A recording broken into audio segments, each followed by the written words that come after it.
Dr. Glenda Rivoallan, building stronger teams, smarter leadership, and unshakable resilience. Let's become resilient as fudge. Welcome to Icebreaker. I'm hoping we're going to get fudgy doing an icebreaker. How are you doing today? Really good, thank you, Libby. Lovely to see you. Really nice. I've always wanted to do this. Have you? Oh, well, today's the day. How Yeah. exciting. Well, let's see how it goes. Hopefully it will live up to all expectations. So we've had a chat beforehand, haven't we? And you got me to choose which cards we were going to go with, and I said, "Oh, let's go with the newer set where you choose a category." So you've chosen future and goals. So we'll do a little shuffle of the cards, shall we? And you can shout when, and if you don't like the question, well, you can always pass and we'll choose another one. So I'll start shuffling and you shout when. Stop. Oh, God. Oh, right, okay. The question is, how do you imagine a regular day in 10 years? Wow. Oh, that's a question, isn't it? Yeah, it's a good question though. A regular day in 10 years. So I'm interpreting that as a regular day for me in 10 years. You can interpret it however you want. That's the beauty of icebreakers. Yeah, it's a good question. I guess what petrifies me is that a regular day would be too boring. And I think that that's why I never retired when I said I was going to start thinking about retirement, because that was something that was on the agenda maybe 2 years ago and it never happened. And for lots of reasons. And one of them is the typical day, if it seemed to be not full of excitement, would worry me. And I Right. think that that might resonate with other entrepreneurs out there. It's probably something that we dread more than we look forward to.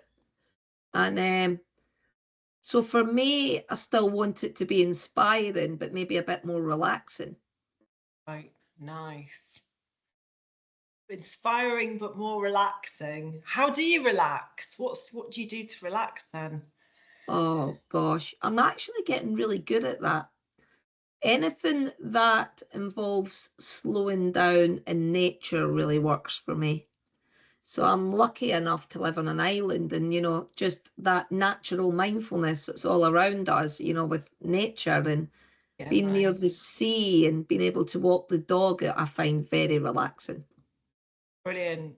So what I'm hearing is that in 10 years' time, a regular day will still involve work, the work that inspires you, but you'll be also absorbing yourself in nature for some relaxation. Sounds perfect. I feel relaxed just thinking about it.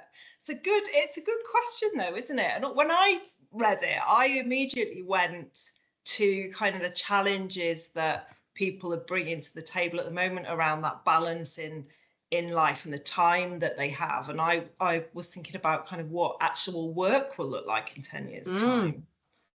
Well, obviously, we know it's going to not look how it looks now. That's the only certain, right? Yeah, Uh, it's going for sure.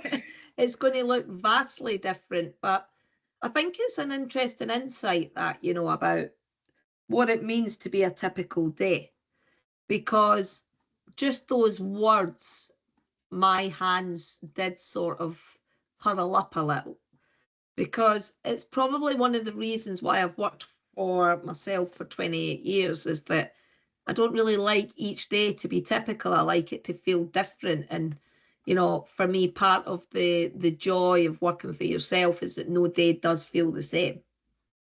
Definitely true. That's definitely true. So I find that interesting. But yeah, a typical day in 10 years needs to be doing a lot less than I do now. Yeah.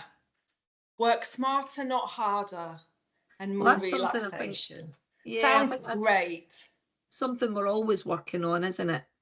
Yeah, Just, I think so. working smarter. Yeah, definitely, definitely. And it's so for the moment, isn't it? Working smarter.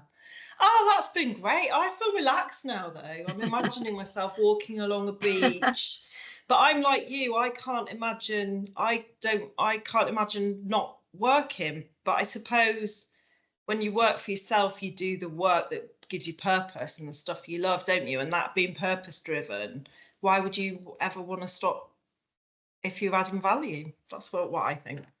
Yeah, it's a really interesting one, that concept of ikigai and, are you really living your life's purpose? And genuinely, it's been very rare that I've felt that what I do has felt like work. So for me, a typical day would have to still be about leading with your heart and loving what you do. And if you, whatever that looked like, that would be a formula for a good day, wouldn't it? If you Yeah. love what you do. Yeah, definitely. My old boss, Nat Maguire, she has this lovely way of looking at work that every day has to be a day she could hang her hat on. And I just Mm, love that so much. I'm like that. That is a purpose-driven day because you can't hang your hat on it. You're not doing the stuff I like that that. that you love. I know, I think it's great. I think about that a lot actually when I'm planning Mm. my work and my day. So yeah. Oh, there we go. We've discovered a lot, haven't we, about it's balance, isn't it, I guess. It's the age-old challenge of getting the balance. Well, I find that word interesting because I used to talk a lot about work-life balance, and then I do prefer work-life flourishing because there are people who, on the surface, you might think, there's not much balance there, but they're thriving.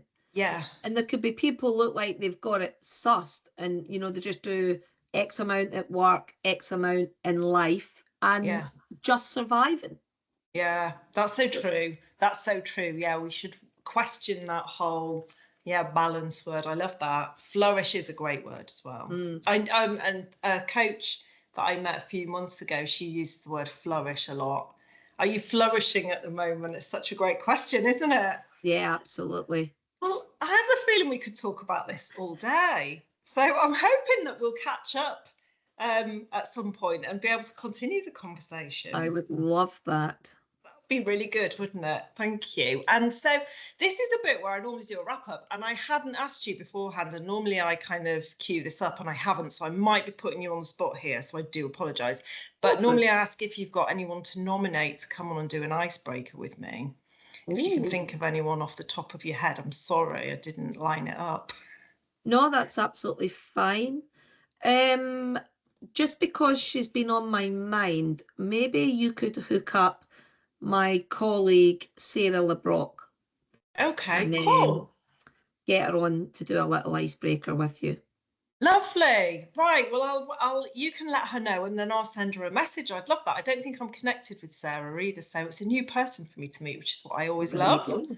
Amazing. And I Brilliant. will absolutely do that. Perfect. Thank you so much for joining me today. I've really enjoyed it. And hopefully we'll catch up soon.